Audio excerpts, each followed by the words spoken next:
ಏನ್ ಅನ್ಕೊಂಡಿದ್ಯಾ ಈ ದೇಶನ? ಏನ್ ಅನ್ಕೊಂಡಿದ್ಯಾ ಈ ಜನಗಳನ್ನ?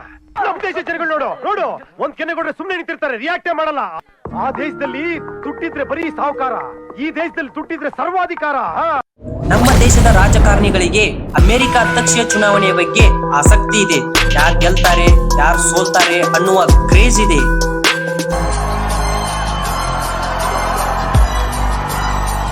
कि भारत में इसे लेकर क्यों उत्साह है कि अमेरिका में कौन राष्ट्रपति बनने वाला है. ಆದರೆ ಇವರಿಗೆ ದೇಶದಲ್ಲಿ ಹದಗೆಟ್ಟ ರಸ್ತೆ ಮತ್ತು ಚರಂಡಿ ಬಗ್ಗೆ ಚಿಂತೆ ಇಲ್ಲ. ದೇಶವನ್ನು ಅಭಿವೃದ್ಧಿಯತ್ತ ಮುನ್ನಡೆಸುವ ಆಲೋಚನೆಗಳಿಲ್ಲ. This international political behavioralism is just a bloody game. ಜನಪ್ರತಿನಿಧಿಗಳೇ, ಅಮೆರಿಕ ಒಂದು ಅಭಿವೃದ್ಧಿ ಹೊಂದಿದ ದೇಶ.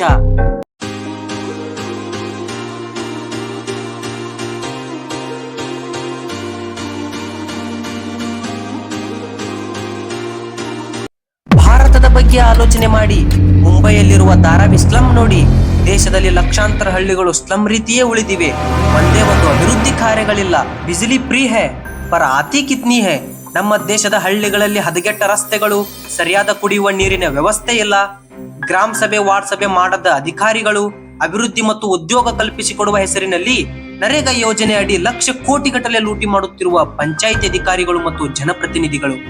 ದೇಶದಲ್ಲಿ ಸರ್ಕಾರಿ ಶಾಲೆಗಳ ಪರಿಸ್ಥಿತಿ ಅಂತೂ ಅಧೋಗತಿ. ಇವರು ರಾಷ್ಟ್ರ ಮಟ್ಟದಲ್ಲಿ ಶಿಕ್ಷಣ ಮತ್ತು ವೈದ್ಯಕೀಯ ನೀತಿ ಬಗ್ಗೆ ಮಾತನಾಡುತ್ತಾರೆ ಮತ್ತು ಅದನ್ನೇ ವ್ಯವಹಾರ ಮಾಡಿಕೊಂಡು ಈ ದೇಶದ ಸಂಪತ್ತನ್ನು ದೋಚುತ್ತಿರುವ ಭ್ರಷ್ಟ ರಾಜಕಾರಣಿಗಳೇ ನಿಜವಾದ ಬ್ರಿಟಿಷರು. 2040 ಅಥವಾ 50ಕ್ಕೆ ನಮ್ಮ ಭಾರತ ಹೇಗಿರಬಹುದೆಂದು ಭಾರತೀಯರೇ ಕನಸು ಕಾಣಬೇಡಿ.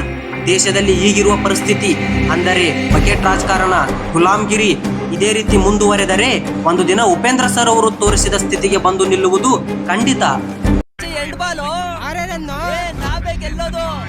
ನೋಡು ಬ್ರೋ, ನಮ್ಮವರೆಲ್ಲ ಮಂಗಳ ಗ್ರಹಕ್ಕೆ ಹೋಗ್ತಿದ್ದಾರೆ. ಎಂತೆಂತ ವೆಪನ್ಸ್ ನ ಖರೀದಿ ಮಾಡಿದ್ದಾರೆ. ನಾವು ತುಂಬಾ ಸೇಫ್ ಆಗಿದ್ದೀವಿ ಬ್ರೋ. 5 साल तक तुम मेरे देश को आगे बढ़ाने के लिए क्या करोगे? पूछो वोट देने से पहले.